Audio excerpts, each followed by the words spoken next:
संभोग से समाधि तक।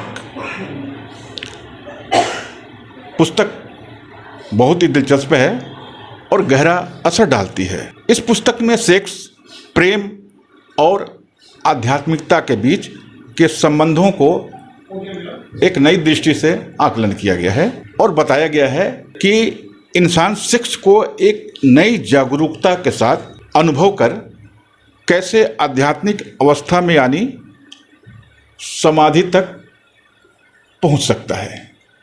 एक ऐसे व्यवसाय की कथा सुना रहा हूं, एक ऐसे अपराध की दुनिया की कथा सुना रहा हूं जो इस किताब को तो नहीं, इस किताब के विपरीत एक मुजाहिरा पेश करती है, वो मैं आपको सुनाने जा रहा हूं। राजधानी पटना, बिहार की राजधानी पटना से मात्र 73 किलोमीटर दूर मुजफ्फरपुर। मैं मुजफ्फरपुर की कथा नहीं बल्कि उससे जुड़े हुई अपराध जो कथा है, एक नई किस्म का जो अपराध है या व्यवसाय है, अपराध की दुनिया का व्यवसाय है, उस पर आज हम बात फोकस करेंगे। यह घटना मुझे पहले मिल गई थी। इस घटना को मैंने कवरेज किया था। यह 1994-95 की बात होगी, जब मैं पटना में न्यूज़ प्लस का ब्यूरो चीफ था। उस समय हमारे एक आरक्षी अधीक्षक, बहुत ही अजीज मित्र हुआ करते थे, एएस राजन, मुजफ्फरपुर में एसपी थे। बाद में वे केंद्रीय प्रतिनियुक्ति पे दिल्ली गए, आईबी गुजरात के डायरेक्टर बने और विदेश सेवा तक की सफ़र उन्होंने तय की। जब मैं पटना में था तो एएस राजन ने मुझसे कहा कि मुजफ्फरपुर आओ, मैं तुम्हें एक ऐसी घटना, एक ऐसे व्यवसाय के बारे में जानकारी दूंगा और तुम जो काम करोगे एक बहुत बड़ा राजफास होगा, पत्रकारिता की दुनिया का एक राजफास ही होगा, उस पर पर्दा उठाओगे तुम पहली बार। मैं पटना से उस साल 95 के आसपास मैं मुजफ्फरपुर गया, 4-5 दिन रहा और उस धंधे की तह में गया जो आपको चौंका देगी। मुख्य बात थोड़ा से देर में आऊँगा, लेकिन उसके पहले मैं थोड़ी चीज़ों का जिक्र कर दूँ। दरअसल मुजफ्फरपुर में एक देह की मंडी है, देह की खरीद फरोख्त की मंडी है और बहुत ही जोखिम और सांसत बड़ा है। वहाँ लोग कम काम करते हैं लेकिन काम होता है। भारत में देह की मंडी 2 जगह हैं, आप उसको एशिया की बड़ी मंडी कह सकते हैं। एक तो मुजफ्फरपुर जो बिल्कुल नेपाल के करीब है, नेपाल के बाद रक्सौल, मोतिहारी और मुजफ्फरपुर, और वहाँ से 70-72 किलोमीटर दूर राजधानी पटना। दूसरा है कोलकाता, सोनागाछी। मैं उस शहर की कथा बता रहा हूँ जो मुजफ्फरपुर से जुड़ा हुआ है। दरअसल यहाँ मंडी 2 भागों में बटा हुआ है, एक देह की मंडी और एक गायन नृत्य की मंडी।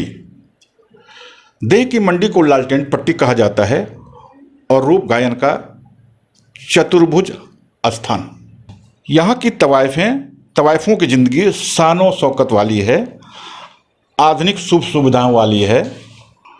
और आपको बता दें कि यहाँ पहले महफिलें सजती थी, राजा रजवाड़ों की महफिलें सजती थी और कई तरह के लोग आते थे, गीत संगीत होता था और इन गलियों में दरभंगा नरेश जैसे लोग भी गुजरते थे और महफिलें जमती थी।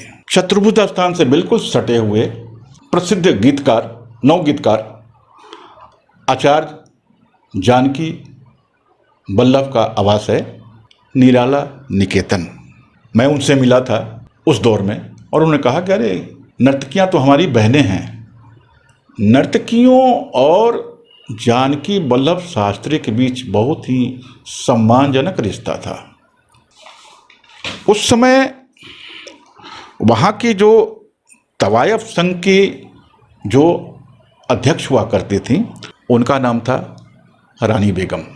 बड़ी ज़हीन तवायफ नर्तकी, और उनके पिता भी राइटर थे। काफ़ी पुस्तकें लिखी उन्होंने, उपन्यास लिखे, और वो खुद भी पढ़ी लिखी थी। और आपको बता दें कि वे अखिल भारतीय नर्तकी संघ की अध्यक्ष थीं और वहाँ की पार्षद भी रहीं। हमने पूछा, वैसे ही उनकी महफिल में मैं बैठा था और भी लोग थे, मैंने ही एक बालक बुद्धि टाइप पे मैंने सवाल कर दिया कि रानी जी, रात को यहाँ क्या क्या होता है? जो एक आम सवाल होते हैं, वही मैंने उनसे पूछा था। उनका जवाब सुनिए, बहुत मार्के की जवाब है।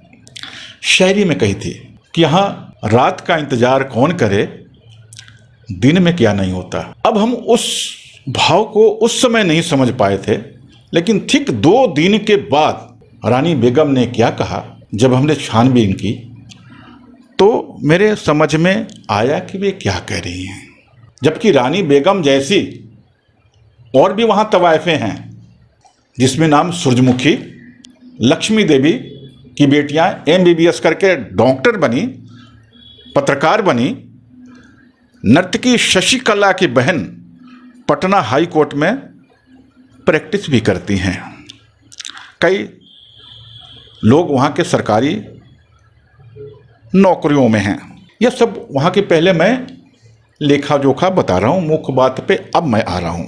जब मैं वहाँ गया, छानबीन की, और जो चीज़ें मिली वे चौंकाने वाली हैं।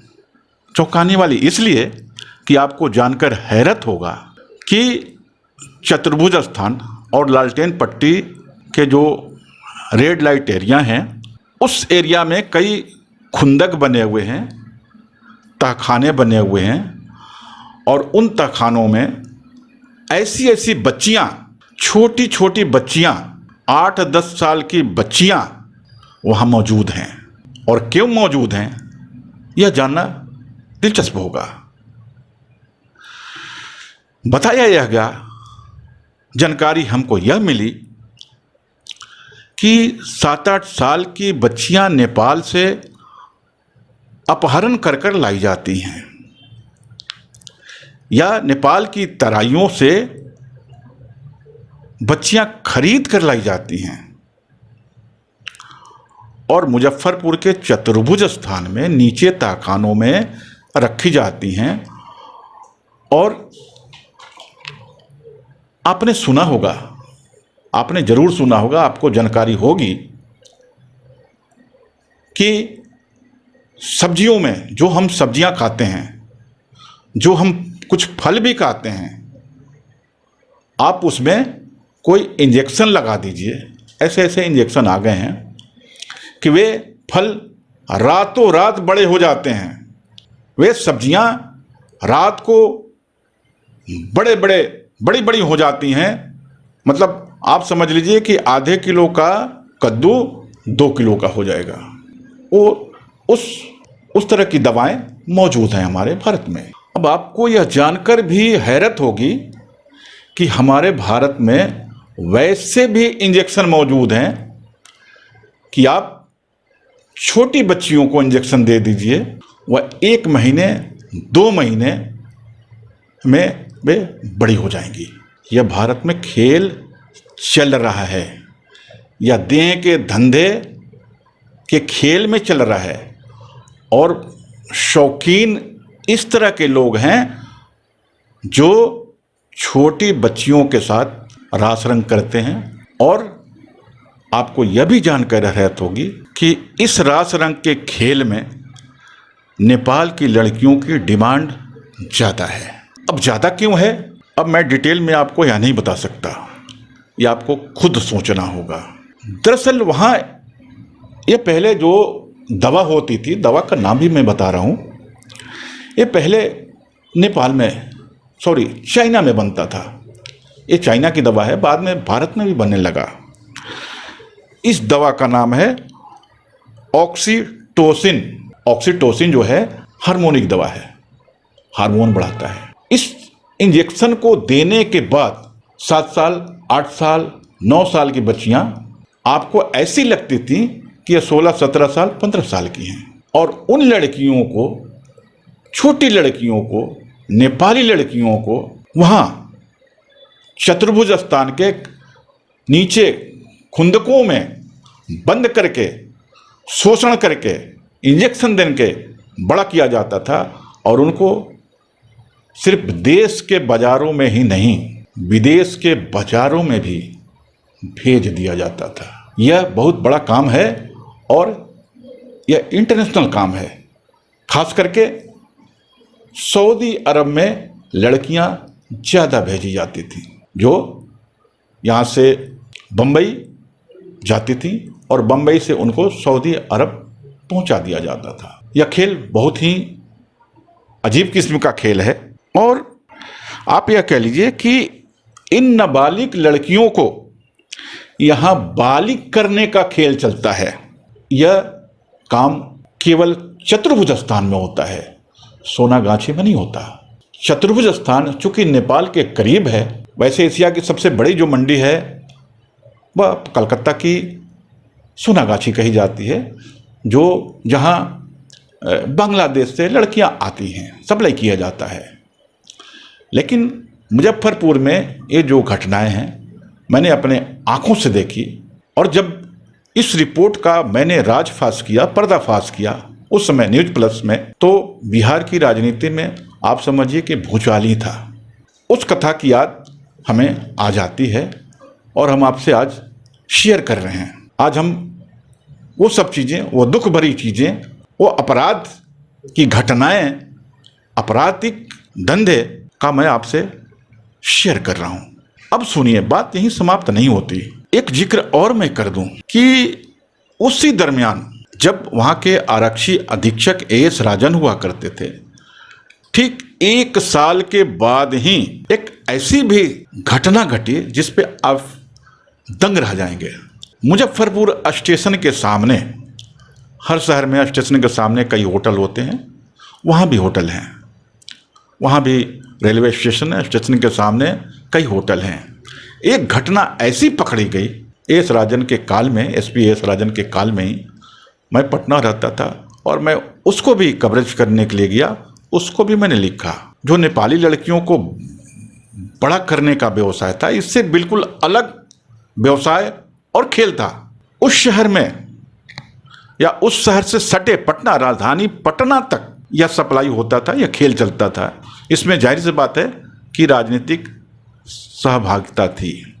कई गैंग काम करते थे, कई लोग थे जो स्टेशन के सामने जो एक नई प्रवृत्ति पकड़ में आई थी, जिसका मैं अभी जिक्र कर रहा हूँ, वो यह थी कि नेपाली लड़कियों के बात क्या साथ ही कहिए, छोटे छोटे लड़के भी पकड़े जाने लगे थे। वो लड़के स्थानीय भी होते थे और नेपाल के भी होते थे और फिर उन होटलों में उन लड़कों के साथ समलैंगिक संबंध किया जाता था।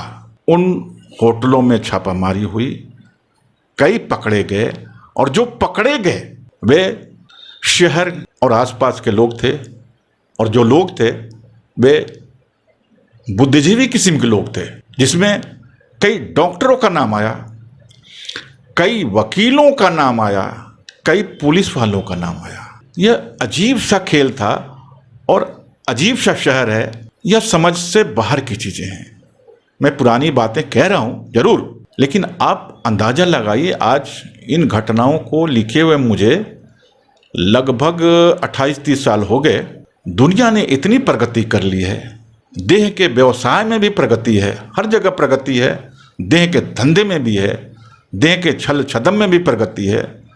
आप अंदाज़ा लगाइए कि इस तरह की घटनाएं, इस तरह का धंधा आज कहाँ पे होगा, किस उफान पे होगा, यह आपको अंदाज़ा लगाना है। यह रहस्यमय कथा है।